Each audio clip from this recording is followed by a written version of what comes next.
Buenas, espero que anden todos muy bien. La idea de hoy es cambiar un poco el Zoom por una clase grabada directamente, porque se me complica mucho este miércoles para poder juntarnos por Zoom y no quería que pierdan de ver el tema que nos tocaba esta semana. Antes que nada, lo que nos quedaba pendiente de la semana pasada era uno de los autores de las teorías del comportamiento. Si habíamos visto a Maslow con la escala de necesidades, habíamos visto a Herzberg con la teoría de los dos factores, y ahora nos queda por ver un tercer autor que es MacGregor, ¿sí? ¿En qué basa MacGregor su teoría del comportamiento? Bueno, al igual que los otros autores, hace una clasificación. En este caso lo que clasifica es a los trabajadores según su comportamiento. Y los determina en dos tipos. Él habla de trabajadores del tipo X y trabajadores del tipo Y. De ahí que el nombre de la teoría se llama teoría X y teoría Y. Y estos dos trabajadores los diferencia a partir de cómo se comportan en el ámbito laboral. El trabajador del tipo X es un trabajador más como el hombre económico de Taylor, ¿sí? Esta idea de que la persona trabaja por dinero, que no le gusta trabajar, que necesita que otro piense en lugar de él y simplemente ejecutar, que quiere cumplir un horario, que si puede zafar en el trabajo va a zafar. Ese es el trabajador del tipo X. En cambio, el trabajador del tipo Y es todo lo contrario, es un trabajador proactivo, una persona que está continuamente buscando aprender y buscando hacer cosas nuevas dentro del trabajo, tratando de aportar lo que pueda, es responsable por naturaleza, no es una persona que haya que estar diciéndole cuál es el horario de trabajo, sino que simplemente a partir de las necesidades y de la responsabilidad va a cumplir con el horario. Un trabajador más creativo, ¿sí? que va a apuntar a plantear ideas y de tratar de generar cosas nuevas. Estos dos tipos de trabajadores que tienen comportamientos que son muy distintos, y acá tenemos que aclarar que lo que está mostrando el autor son dos extremos, ¿sí? No hay ningún trabajador que sea 100% X o 100% Y, pero sí hay ciertos rasgos de comportamiento que van hacia un lado o hacia el otro. Lo que dice MacGregor, y lo interesante de su teoría, es que si tenemos dos trabajadores con comportamientos diferentes, tenemos que administrarlos de maneras diferentes. Entonces, por ejemplo, lo que él plantea es que al trabajador del tipo X hay que administrarlo de una manera más rígida, con tareas estandarizadas, que se puedan controlar fácilmente, porque justamente va a ser un poco hijo del rigor y va a estar en búsqueda de ese control. Voy tomando mate porque si no me quedo sin voz hoy. Entonces, este trabajador X necesita que lo vayan controlando, que le digan qué es lo que tiene que hacer, a partir de ahí la estandarización. Vamos a trabajar con fichaje a la entrada y a la salida, ¿sí? Una administración más rígida. En cambio, el trabajador del tipo Y requiere una administración más flexible, que le dé espacio, que le dé lugar, que le deje opinar, que lo deje pensar, que permita que surja la creatividad y la innovación. ¿Sí? Lo vamos a administrar de otra manera. El supervisor va a ser más un coach que un capataz. Cuando hablamos de coach, hablamos de alguien que está para guiarte, para orientar, para ayudar, no para controlar exclusivamente. Porque este trabajador no necesitaría de por sí control en cuanto a lo que es la responsabilidad, porque con la responsabilidad ya se daría por sí sola. Bien, entonces la teoría es bastante sencilla, simplemente es para que ustedes lo lean, las características de los dos trabajadores y cómo administrar a cada uno de ellos. Es la más fácil de todas las teorías, por eso la dejé para el final. Con eso damos por cerrado lo que es teorías del comportamiento y cerramos el capítulo 13. Ahora vamos a empezar a encarar el capítulo 14 y vamos a hablar un poquito de algunos conceptos principales de este capítulo para que ustedes tengan una idea al momento de sentarse a leer de qué se trata el capítulo. El capítulo 14 trata sobre el desarrollo organizacional. Esta teoría es una teoría que surge a partir de entender la complejidad en las organizaciones y al ver que el ambiente en el cual las organizaciones se mueven resulta un ambiente bastante cambiante, bastante fluctuante, y a partir de ello se observa que las organizaciones necesitan, para poder sobrevivir, adaptarse a este ambiente. Es así como surge la teoría del desarrollo organizacional, que luego va a ser el puntapié inicial para teorías posteriores que vamos a ver, como la teoría de sistemas. Bueno, a ver, ¿por dónde empezamos el desarrollo Desarrollo organizacional. Vamos a arrancar primero por algunos conceptos.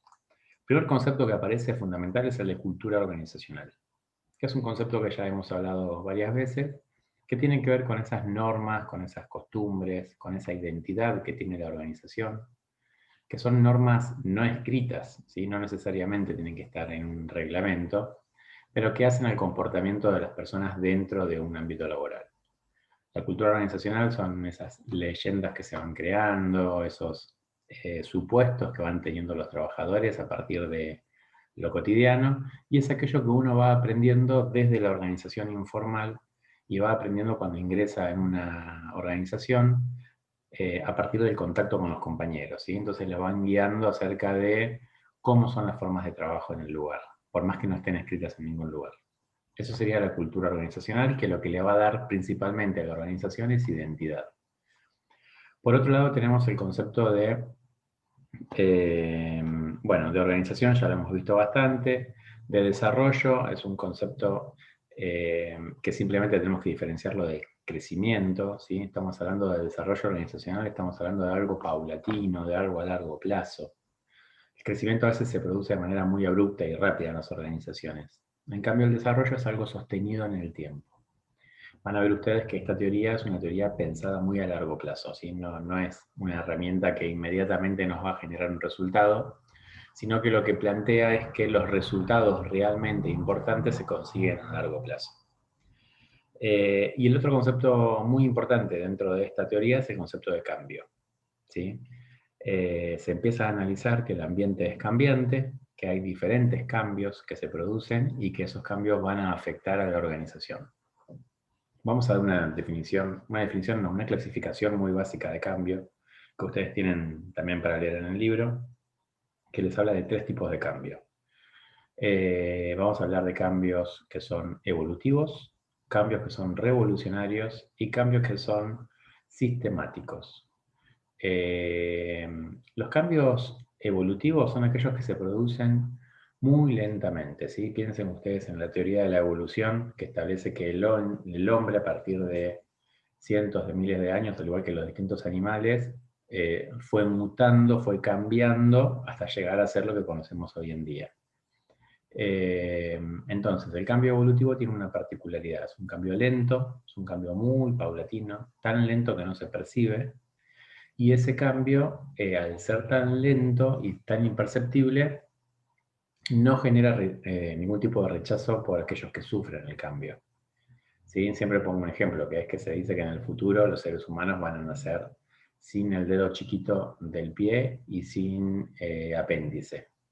¿Se imaginan ustedes que esto, primero que no va a ser de un día para el otro, y después que no va a generar un rechazo en la gente? No creo que haya marchas en la calle diciendo devuélvannos el dedo chiquito, sino que es algo que se va a producir de manera hasta casi natural y que de a poquito iremos empezando a mutar hasta llegar a ser de esa manera. Entonces el cambio evolutivo, insisto, es un cambio lento, paulatino. En una organización es un cambio muy a largo plazo y va modificando uno pequeñas cosas en la organización que hacen que el cambio no sea brusco y que por lo tanto no genere rechazo. Después tenemos la contraposición, que es el cambio revolucionario. En este caso, la palabra misma nos dice, siempre que nosotros vimos una revolución en la historia de la humanidad, estamos hablando de un cambio drástico, de un cambio fuerte, de un cambio rotundo, de un cambio que se siente y que además genera rechazo, ¿sí? Genera voces en contrario. Todas las revoluciones han generado un cambio brusco, evidente, notorio, y también ha generado rechazo por alguna de las partes que intervenían en el cambio. Si hablamos de Revolución Francesa, es fin de la monarquía. No fue, bueno, pasemos de a poquito a un sistema democrático, no. Fin de la monarquía era agarraron al rey y le cortaron la cabeza. Eso es un cambio revolucionario, ¿sí? Entonces, como verán, es la contraposición del que vimos antes. Es rápido, es un cambio brusco, es un cambio completamente percibido por todos y, por lo tanto, generando un alto grado de rechazo. En cambio, el último tipo que vamos a ver es el cambio sistémico, que en este cambio es una mezcla entre los dos, no es ni tan rápido ni tan lento, no es tan lento como para que uno no lo llegue a percibir, pero tampoco es tan rápido como para que genere un rechazo muy grande. Y es el tipo de cambio que va a adoptar el desarrollo organizacional, ¿sí? Va a apostar por un cambio sistemático. Este tipo de cambio se va a producir de manera conjunta por toda la organización. Ahí va a aparecer un concepto por primera vez que es el de una mirada sistémica de la organización, que significa una mirada del todo. Lo que sostiene el desarrollo organizacional es que las organizaciones, para poder adaptarse a los cambios del ambiente, necesitan hacerlo de manera sistémica. No alcanza con que una parte de la organización se adapte al cambio, sino que toda la organización tendrá que adaptarse. Seguramente un cambio va a repercutir más en un área que en otra, pero desde el concepto de sistema que vamos a ver ya en la siguiente clase, vamos a ver que un cambio en una parte del sistema modifica el todo, en mayor o en menor medida, pero lo modifica igual. Bien, ahí ya tenemos las bases de lo que es el desarrollo organizacional. Y el desarrollo lo que hace es juntar estos conceptos que estuve mencionando para establecer una teoría de cómo tienen que hacer las organizaciones para adaptarse al cambio. Lo primero que dice es parte de determinados supuestos. Estos supuestos es importante que ustedes los lean y que los estudien. Son varios, son algo así como 8 o 10. Y cada supuesto es un punto de partida para la teoría, ¿sí? La teoría arranca entendiendo de que el ambiente es cambiante. Por lo tanto, este tipo de teoría tiene algún sentido si la aplicamos en organizaciones que afrontan ambientes cambiantes. Si yo tuviera una organización que es muy estática, que el ambiente es estático y que la organización, por lo tanto, también, no voy a necesitar una teoría para adaptarme a los cambios. ¿Se entiende? Porque los cambios no se producen directamente. Lo que sostiene esta teoría es que el ambiente es cambiante, siempre. Y como es cambiante, afecta a la organización y que la organización necesita adaptarse a los cambios para poder sobrevivir. ¿Sí? Eso quedó demostrado con muchas organizaciones que no se adaptaron en el tiempo a los cambios y fueron desapareciendo. Organizaciones, modelos de negocios, productos inclusive, que no se adaptaron a los cambios que se producían en el ambiente y a partir de eso fueron desapareciendo. Bien, ahora, ¿cómo va a ser el desarrollo organizacional para afrontar los cambios? Lo va a hacer a través del concepto de cultura organizacional. ¿Qué significa esto? Que lo que plantea el desarrollo organizacional es generar una cultura organizacional que funcione para que todo el sistema se pueda adaptar a los cambios. ¿Sí? Una cultura en la que estemos acostumbrados a adaptarnos a los cambios. Que cuando el cambio se produzca sea algo más natural para la organización y de esa manera no genere tanto rechazo. Obviamente que generar un cambio cultural en una organización es algo que lleva mucho tiempo, ¿sí? Porque estamos hablando de generar nuevas costumbres en los trabajadores. Ese cambio tiene que ser sostenido, se tiene que dar fuerza a ese cambio para que se mantenga. Dar fuerza significa que se tiene que insistir con el cambio por motus propios no se va a producir, y que después de bastante tiempo se va a ir incorporando en cada uno de los trabajadores de manera tal que cuando empiecen a entrar trabajadores nuevos ya van a aprender mismo de sus compañeros esa cultura organizacional adaptada al cambio. Lo que dice el desarrollo es, si nosotros logramos una cultura organizacional que se adapte al cambio, ya tenemos gran parte del problema resuelto, ¿sí? Porque la adaptación va a ser más simple y más rápida a los cambios del ambiente y nos va a permitir sobrevivir mejor como organización. Verán ustedes que este análisis ya es distinto de lo que se venía haciendo hasta ahora, de lo que hemos visto en la materia. Todas las teorías que vimos hasta ahora analizan a la organización por dentro. En cambio, esta teoría la está relacionando directamente con el ambiente y de hecho es una relación de causa y efecto en la que la causa se produce en el ambiente y el efecto se produce en la organización. La organización responde a lo que sucede en el ambiente. Entonces le da un valor preponderante al ambiente. Vamos a ver que el resto de las teorías que vamos a ir avanzando en la materia, que van avanzando en la línea de tiempo, van hacia este lugar, ¿sí? A entender que el ambiente es muy importante y a no preocuparse solamente por cómo es la organización por dentro, como lo podría haber hecho la burocracia, como lo podría haber hecho la escuela clásica o los neoclásicos. sino que también se va a preocupar de cómo se relaciona la organización con el afuera y cómo se relaciona con otras organizaciones. Y ahí es donde dice que va a estar la clave de la subsistencia de las organizaciones. A partir de la década del 60 a la década del 70, se empiezan a producir cambios ambientales muy grandes y muy rápidos. Cambios en la tecnología, en la forma de comercializar, en la forma de llegar a los clientes, ni hablar en los últimos 20 años, ¿sí? Imagínense ustedes pensar una teoría administrativa que no contemplara el comercio electrónico, que no contemplara la posibilidad de la venta por correo, que no contemplara la posibilidad de que una organización esté puesta en una parte del mundo, pero que fabrique en otra parte, porque los costos son mucho más bajos en esa otra parte. Hoy por hoy sería impensado todo eso. Sin embargo, esos cambios se producen de manera muy rápida en el ambiente y las organizaciones han tenido que adaptarse a ese cambio, y aquellas que se adaptaron mejor y más rápido son aquellas que golpearon primero. Y en este caso son las que hacen la diferencia. ¿Sí? Hay un tema importante. Hay que adaptarse a los cambios y hay que adaptarse rápido, porque el que se adapta último ya, por un lado, bueno, no tiene todos los errores que tuvieron los anteriores, ¿sí? Porque aprende de los errores de los demás.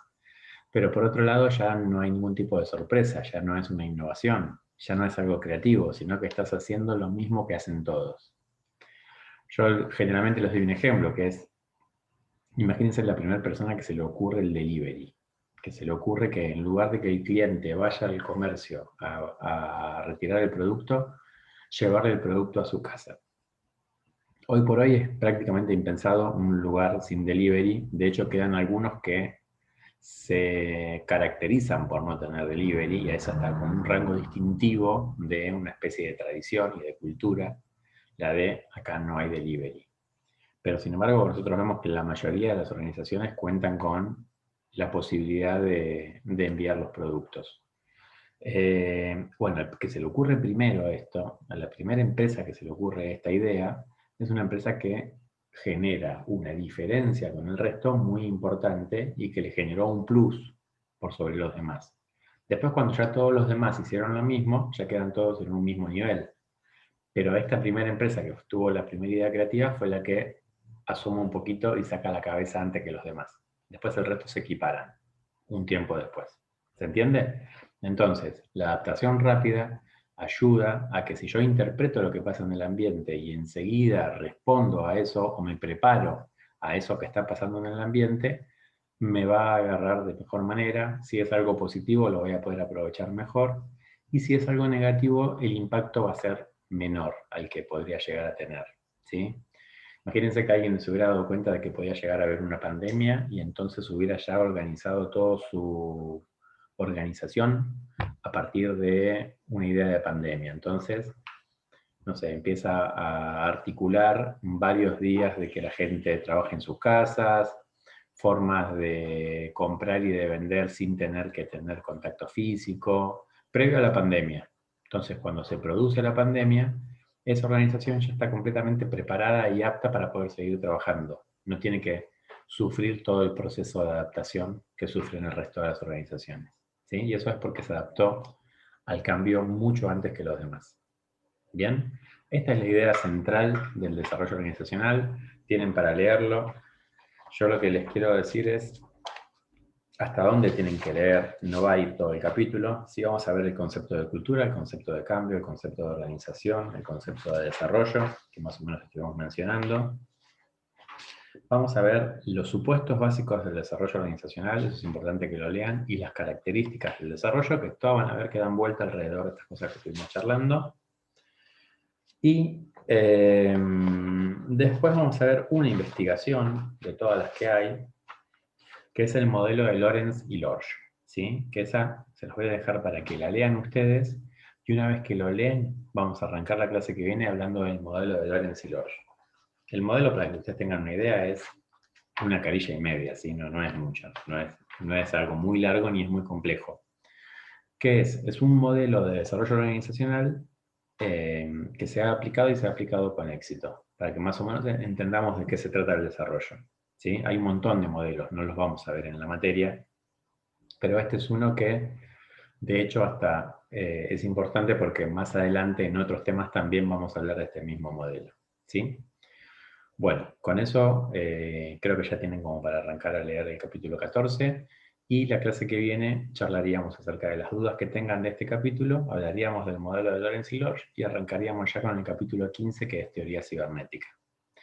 Espero que todos se encuentren bien y nos vemos la semana que viene. Les mando un abrazo a todos.